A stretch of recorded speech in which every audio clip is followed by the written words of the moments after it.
உன்னை கேட்கவே வந்தேன் ஒரு ஆசை வாசகம்.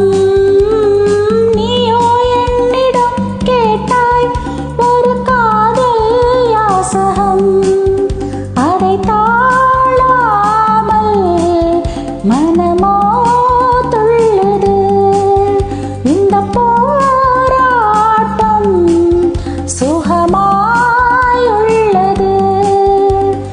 தெய்வம் வந்து என்னை கண்டு தேதி ஒன்று கேட்கும்.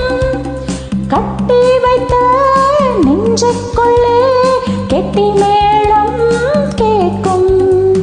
சந்தோஷம் இன்று சந்தோஷம் இந்த பொன்வீணையில் பொங்கும் சங்கீதம். சந்தோஷம் இன்று சந்தோஷம் இந்த பொன்வீணையில் பொங்கும் சங்கீதம்.